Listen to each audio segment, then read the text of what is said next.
Choisir émigrer pour la France, mais pour plein de pays, notamment en Europe, parce que c'est une politique européenne, tout ça, c'est en gros dire on veut l'immigration de travail qualifiée, qui va rester très peu de temps, juste le temps qu'il faut pour travailler et qui va repartir.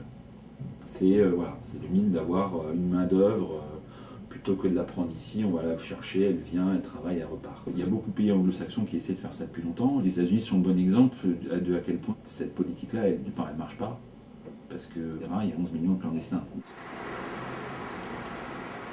Mais c'est le mythe, c'est ça, en fait, c'est appliquer aux politiques d'immigration un système libéral le plus absolu. C'est-à-dire, en gros, on prend la main-d'œuvre, on l'utilise, on la jette.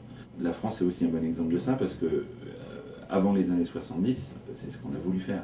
Il y a besoin de gens pour reconstruire la France, on va les faire venir et ils repartiront. Sauf que beaucoup sont jamais repartis.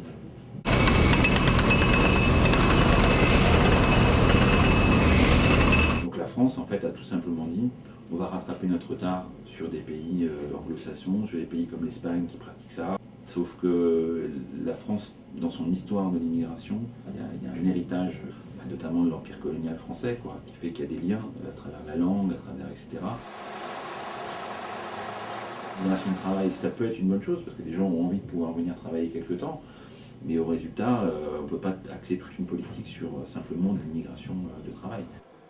Il y a des bras, mais il y a aussi des cerveaux, et puis il y a des cœurs dans les gens qui migrent. Donc il faut bien prendre tout ça en compte, et toutes les lois que fera la France ou l'Europe n'y changeront rien.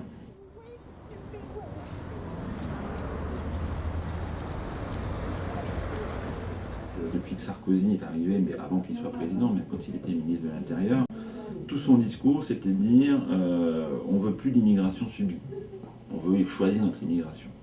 L'immigration subie, c'est l'immigration familiale, c'est-à-dire le regroupement familial, faire venir sa famille, mais c'est aussi des étrangers qui vont construire des attaches familiales en France et qui vont vouloir demander des papiers. Et l'autre forme d'immigration subie, c'est les demandeurs d'asile, c'est les réfugiés.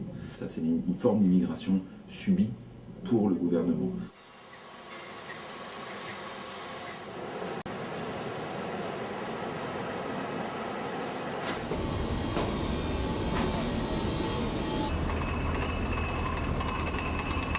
Je pense pas que droite et gauche seraient équivalents là-dessus, malgré tout. Je pense qu'il y a les mêmes peurs de s'affronter à des préjugés, des fantasmes, mais il y a peut-être des choses qui sont possibles. Au niveau européen, il y en a énormément. Il y a des textes internationaux qui devraient être adoptés, qui permettraient qu'il y ait des droits pour les migrants. Il y a 20 ans a été adoptée une convention internationale pour les droits des travailleurs migrants et de leurs familles, qui est une convention qui existe aujourd'hui. Elle a été signée par une trentaine de pays, aucun pays européen ne l'a signée. En fait, cette convention, elle expose au niveau international ce qui doit être le droit minimal d'une personne migrante. C'est le seul texte qui existe au niveau international qui précisément dit pour les migrants, en tant que migrant, vous avez des droits, quel que soit le pays dans lequel vous vivez. Que l'Europe ratifie cette convention-là, qu'elle se donne les moyens de la faire respecter, déjà ça permettrait qu'on évite des dérives dans plein de pays, où on va dire dans certains pays, ah ben non, on va maintenant on estime que les migrants ne peuvent pas scolariser leurs enfants. Ou alors on va dire, ben non, les migrants ne peuvent pas se faire soigner. Voilà, il y a des tentatives, il y a des pays où ça se passe vraiment de manière très très dure, d'autres où il y a des tentatives de régression, mais il n'y a pas de texte qui dit où est la limite. Donc c'est important que ce genre d'outil existe. Des solutions, il y en a plein. Évidemment, c'est pas simple à mettre en œuvre, mais il y a plein de possibilités pour qu'en France, en Europe, au niveau international, on pense les choses de manière un peu différente.